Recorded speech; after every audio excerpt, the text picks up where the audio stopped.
Hi, I'm Sylvie Gouin. I'm the Director of Teacher Training for the Beyond School of Yoga in Canada. And today I'm having a conversation with Brian Moore, who teaches the Advanced Yin Yoga Teacher Training at Beyond Yoga.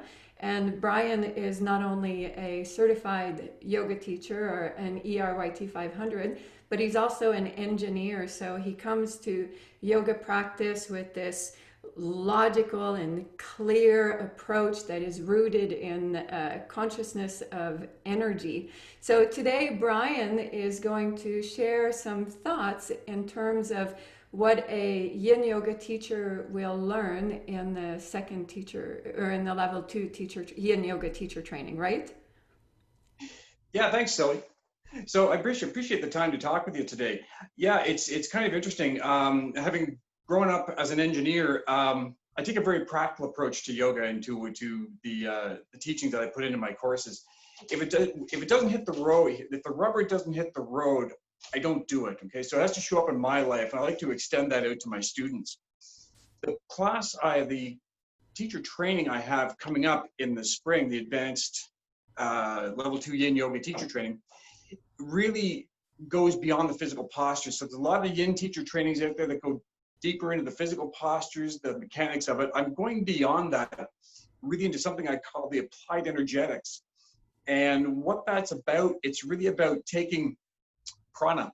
So drawing prana up, generating prana, containing it, and moving it, okay, into areas that we need to get us into a more subtle experience. So in our yin yoga, the physical practices are absolutely necessary. They're a necessary way in, but the physical practices in themselves are not transformative. If we want to transform our lives, we need to get into meditation. So I sort of turn things on their head. I start with meditation and I figure out what's going to support that as we go through. So we work with asana, bandha, pranayama, mantra, and a few other goodies in there that actually come together to support the meditation and really create a truly transformative experience for your students. So I'll give you a quick example. One of the neat things about yin yoga is that it does, every posture is like a small meditation. When we work with the physical postures, we start working with bandhas to generate and contain energy, especially in the navel center. What we discover is that we get a deep sense of awareness within the belly. And that's kind of neat because it allows us to understand the fact that for many of us, that fire, that internal fire that resides in the navel center is weak. When that fire is weak, we lack the Shakti, the prana Shakti, to actually do what we want to in our life. Through yin yoga and through the techniques I've perfected over really experiential time in the class, I've discovered ways to kindle that fire in a unique way that really shows up in your life. So this isn't just conceptual, this really lands in your life. And when we kindle that fire, we build that energetic sense, that fire that drives us, that potency, that vibrancy, and we can carry that into our life. I This agree. is what I'm hoping we're gonna learn, we're gonna pick up in the training, and I'd like the teachers to be able to take this on to their students. Good. That sounds really interesting. Is there a particular tip that you would give to current yin yoga teachers? Something kind of like a take home or something they can think about or apply right away, not necessarily in their teaching, but in their practice so they can start to play with it. Yes, yes. So one of the neat things about yin yoga is, if you'd like to try something out, is try some gentle twists. Okay, gentle supine twists on your back. But as you twist, as you have, if you can experience this in your own life too, and for your students, as you twist, engage Mula Bandha. Okay, gently.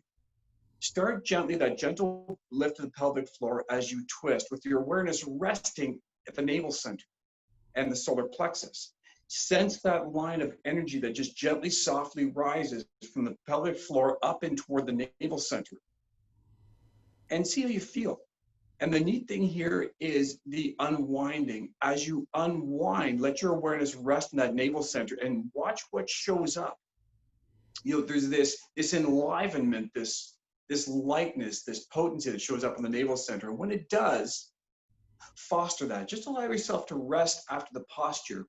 If there's anything you're dealing with in your life that's troubling you, that's being a little bit difficult, cast it into that fire. Let the fire take it, burn off what doesn't serve you, transform it, and send it back to you, and see what happens. I think you'll be impressed. Yeah, that sounds, that's very well explained. I like that. Yeah. Thank you very, So yeah, yeah. I'm looking forward to teacher training. It's going to be a lot of fun. Like I said, I'm an engineer. The rubber has to hit the road. If it doesn't show up in my life, I won't bring it into my classes and my trainings. That's good. I like the engineer yogi. Yeah, I have the engineer brain, but I have so much respect for the engineer brain. So that's great. Thank you very much, and I hope we can talk again soon. I'm looking forward to it, Sylvie. Thanks for the time. Take care now. Great. Bye. Bye.